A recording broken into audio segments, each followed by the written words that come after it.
നിങ്ങൾ 15 മിനിറ്റ് ആയാലും രാഹുൽ ഒരു വരി പറയും. നിങ്ങൾ 10 മിനിറ്റ് ഒരു വരി പറയുകയാണ്.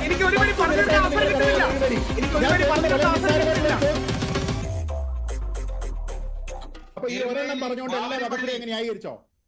ഈ പറയുന്ന താജ്മഹൽ വന്നപ്പോ അത് വണ്ണോ സാണെന്ന് നമ്മൾ കേൾക്കാത്ത ആള് ഇപ്പൊ മലപ്പുറത്തുള്ള ഒരെണ്ണം പറഞ്ഞുകൊണ്ട് എല്ലാത്തിനും ന്യായീകരിക്കുന്നു.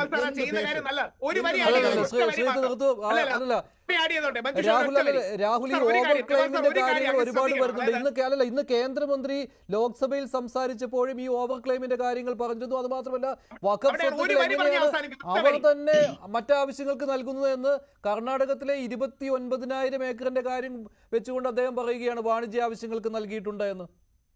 അല്ല, അവിടെയാണ് മഞ്ജുഷ് ഒരു കാര്യം, ഇങ്ങനെ ഓവർ ക്ലെയിം ചെയ്യാൻ വരുന്നതിനെ നമ്മുടെ മുസ്ലിം സമൂഹം ആക്റ്റീവായി തള്ളി പറയുകയും അത് ചെയ്യാൻ പാടില്ലെന്ന് പറയണം. അതോടൊപ്പം ക്ലാരിറ്റി കൊണ്ടുവരാം. ഒരു വരി പറഞ്ഞ് അവസാനിപ്പിച്ചോട്ടെ. ഒരു വരി പറഞ്ഞോട്ടെ. ക്ലാരിറ്റി ക്ലാരിറ്റി കൊണ്ടുവന്നൊരു കൺസെൻസസ് ഞാൻ ഒന്ന് പറഞ്ഞോട്ടെ. ലെജിറ്റിമേറ്റ് ആണ്. ഞാൻ ഒരു വരി പറഞ്ഞോട്ടെ. നാളെ നമ്മുടെ ഇടതുപക്ഷ സുഹൃത്തുക്കൾ പലരും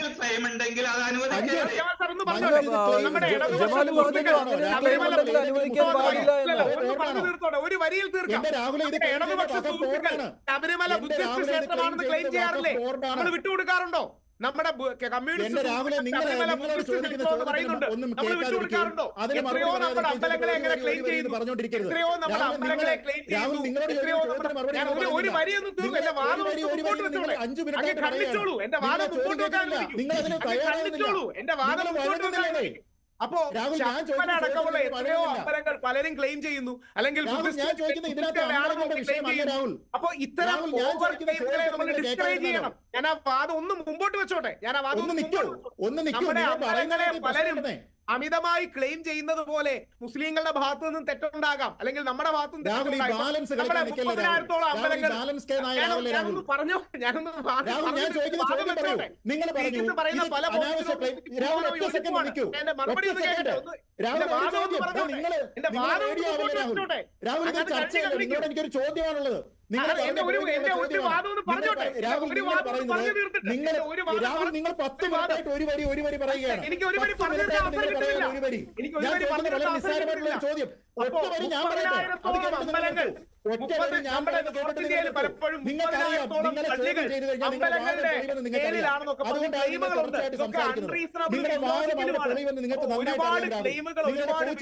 നിങ്ങൾക്ക് അറിയാമായിട്ടാണ് സംസാരിക്കുന്നത്. ആർജവം വേണം. ഇനി നിയമത്തിനൊരു ക്ലാരിറ്റി കൊണ്ടുവരണമെന്ന് പറഞ്ഞാൽ ക്ലാരിറ്റി വേണം. ഓവർ ഒരു വാചകം കൂടെ പറഞ്ഞോട്ടെ. ഒരു വാചകം കൂടി രാഹുൽ പറഞ്ഞു തീർത്തോട്ടെ.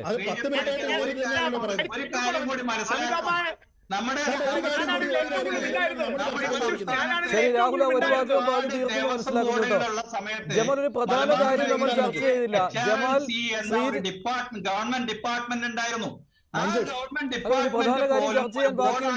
പ്രധാന കാര്യം ചർച്ച ചെയ്യാൻ ബാക്കിയുണ്ട്. വനിതകളെ ഉൾപ്പെടുത്തിയിട്ടുണ്ട്. അതൊരു പ്രധാന കാര്യമായി തന്നെ കേന്ദ്ര സർക്കാർ പറയുന്നുണ്ട്. വനിതാ ഉൾപ്പെടുത്തിയിട്ടുള്ള 2013 ഈ ഭേദഗതിയിലല്ല. പറയുന്നത് അത് വലിയ നേട്ടമായിട്ട് പറയുകയാണ്. ഒരു വരി അങ്ങ് കേൾക്കാൻ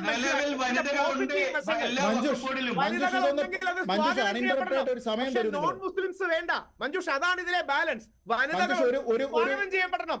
പക്ഷെ അല്ലെങ്കിൽ ഫാത്തിമ ബീവി ഉണ്ടായിരുന്ന നാടാണിത്. വനിതകളെ ഞാൻ ആ വരി കൂടെ പറഞ്ഞ് അവസാനിപ്പിക്കാം. നിങ്ങൾ 15 മിനിറ്റ് ആയാലോ രാഹുൽ ഒരു വരി പറയുന്നു. അത് സുപ്രീം കോടതി രാഹുൽ ഒന്ന് പറയട്ടെ ശ്രീത്തെ.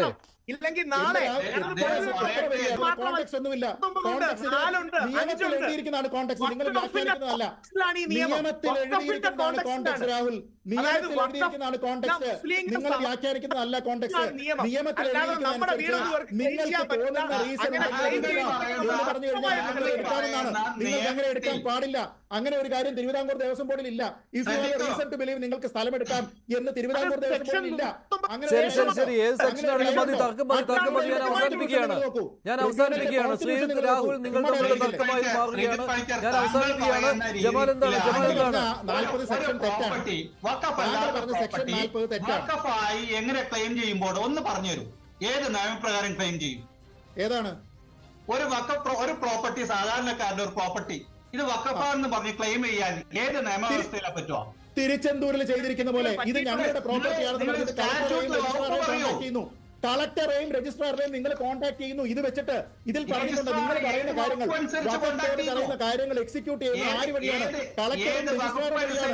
കളക്ടറും രജിസ്ട്രാറും വഴി നിങ്ങൾക്ക് സെക്ഷൻ 28 പറയുന്നുണ്ട് നിങ്ങൾ എടുത്തിരിക്കുന്ന തീരുമാനം എക്സിക്യൂട്ട് ചെയ്യുന്ന ആര് വഴിയാണ്?